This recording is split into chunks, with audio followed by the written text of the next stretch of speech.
Kita akan bahas sebuah kisah konflik yang mungkin banyak dari kita udah lupa ya. Sebuah perang yang uniknya nggak pernah dideklarasikan secara resmi. Tapi, jangan salah, dampaknya itu luar biasa besar buat sejarah Asia Tenggara. Konflik ini mengadu dua negara yang sebenarnya serumpun loh dalam sebuah pertarungan ideologi, ambisi, dan politik, tepat di tengah panggung besar Perang Dingin. Oke, kita mulai dari seruan yang satu ini. Ganyang Malaysia.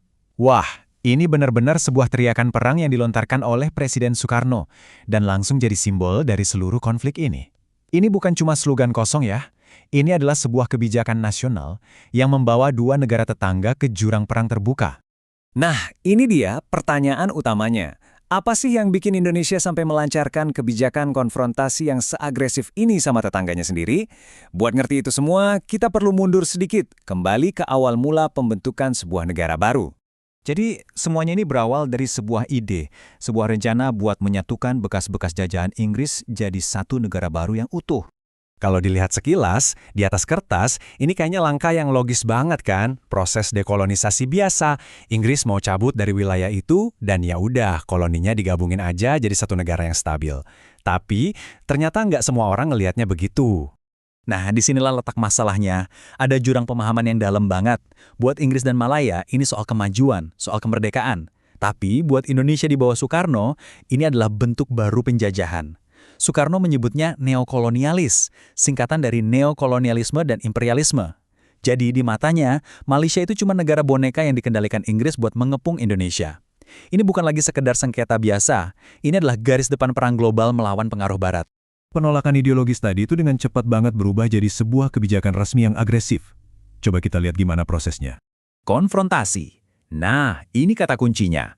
Ini bukan perang total, tapi juga jelas bukan perdamaian. Ini adalah sebuah kebijakan permusuhan yang menggunakan segala cara, kecuali pertempuran konvensional skala besar. Jadi ini bukan karena satu alasan aja ya, ini tuh campuran yang rumit banget. Ada ideologi anti-kolonial Soekarno, ada tekanan politik dalam negeri dari PKI yang waktu itu kuat banget, ada juga ambisi buat menjadikan Indonesia pemimpin di kawasan. Di sisi lain, Barat takut komunisme menyebar, dan puncaknya ada insiden penginjakan lambang negara di Kuala Lumpur yang langsung membakar amarah nasionalis di sini. Dan inilah pemicu terakhirnya. Sebenarnya udah ada kesepakatan diplomatik, namanya Persetujuan Manila. Intinya, oke, kita tanya dulu deh sama rakyat di Sabah dan Sarawak lewat PBB. Tapi, apa yang terjadi? Malaya memproklamasikan Federasi Malaysia sebelum PBB selesai kerja. Buat Indonesia, ini bukan cuma pelanggaran janji, tapi sebuah penghinaan besar yang nggak bisa dimaafkan. Karena diplomasi udah gagal total, ya akhirnya konflik berlanjut.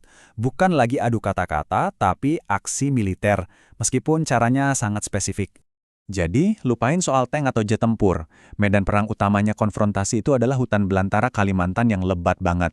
Pertempurannya rahasia, isinya penyusupan, penyergapan, dan patroli-patroli jarak jauh oleh kedua belah pihak. Timeline ini nunjukin banget gimana situasinya makin panas.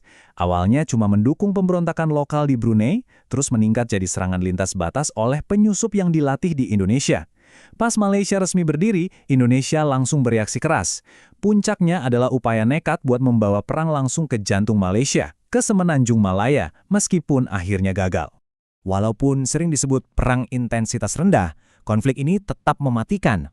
Angka-angka ini bukti nyata bahwa pertempuran di hutan itu beneran terjadi dan memakan banyak korban jiwa, dengan kerugian yang jauh lebih besar di pihak Indonesia.